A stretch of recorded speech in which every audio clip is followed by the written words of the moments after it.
చంద్రబాబు సాగించిన అవినీతి దందాను చాప చుట్టేసేందుకు కూటమి ప్రభుత్వం కుట్ర కార్యాచరణను వేగవంతం చేసింది.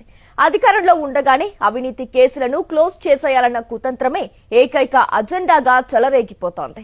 సామ, దాన, భేద దండోపాయాలను ప్రయోగించి మరి చంద్రబాబుపై అవినీతి కేసులు అర్ధాంతరంగా మూసివేతకు కుట్రలు సాగుతున్నాయి. ఏడాదిన్నరగా సాగిస్తున్న ఈ కుతంత్రాన్ని క్లైమాక్స్ కు తీసుకొచ్చింది కూటమి సర్కార్. చంద్రబాబే సూత్రధారి, లబ్ధిదారుగా సాగిన కుంభకోణాల కేసుల మూసివేత కుతంత్రానికి టీడీపీ కూటమి ప్రభుత్వం అధికారంలోకి రాగానే తెరతీసింది. ఈ అవినీతి భాగోతంపై గతంలో సిఐడి ఆధారాలతో సహా నిగ్గు తేల్చింది.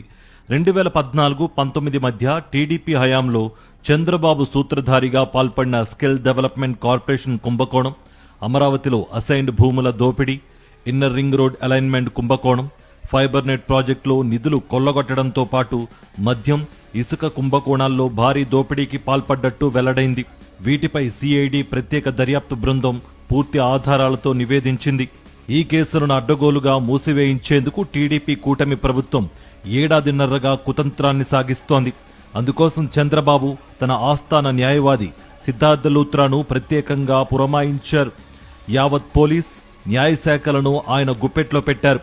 ఈ క్రమంలో ఆయన కొన్ని నెలల క్రితం విజయవాడలోని ఓ స్టార్ హోటల్లో పోలీస్, సిఐడి ఉన్నతాధికారులతో ప్రత్యేకంగా భేటీ అయ్యారు.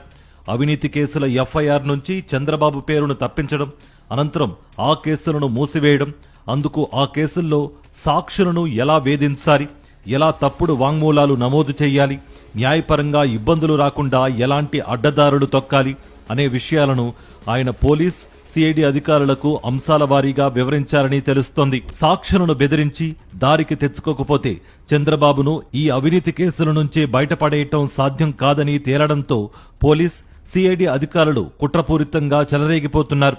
చంద్రబాబు అవినీతిపై గతంలో ఫిర్యాదు చేసిన అప్పటి beverages corporation MD Vasudevareddy, fibre net MD Madhusudan Reddy తదితరులను పోలీసులు బెదిరించి వేధించారు. ఇప్పటికే గత ప్రభుత్వం మద్యం విధానంపై అక్రమ కేసులో అబద్ధపు వాంగ్మూలాలు ఇచ్చిన వాసుదేవారెడ్డి తాజాగా చంద్రబాబు హయాంలో మద్యం దోపిడీకి సంబంధించిన కేసులో గతంలో తాను ఇచ్చిన ఫిర్యాదుకు విరుద్ధంగా స్పందించినట్లు సమాచారం. అదే రీతిలో మధుసూదన్ రెడ్డి కూడా పోలీసుల వేధింపులకు తలొగ్గి అబద్ధపు వాంగ్మూలం నమోదు చేసినట్లు సమాచారం. Inner ring road alignment case, ఇసుక కేసు, స్కిల్ స్కామ్లలో కూడా టీడీపీ పెద్దలు ఇదే రీతిలో ఫిర్యాదుదారులు, సాక్షులను బెదిరించి లొంగదీసుకుంటున్నారు. అటు దొంగ, ఇటు పోలీస్ రెండూ బాబే అన్నట్లుగా పరిస్థితి తయారైంది. దీన్నే అవకాశంగా చేసుకుని చంద్రబాబుపై అవినీతి కేసులను గుట్టుచప్పుడు కాకుండా మూసివేసేందుకు పావులు చకచకా కదుపుతున్నట్టుగా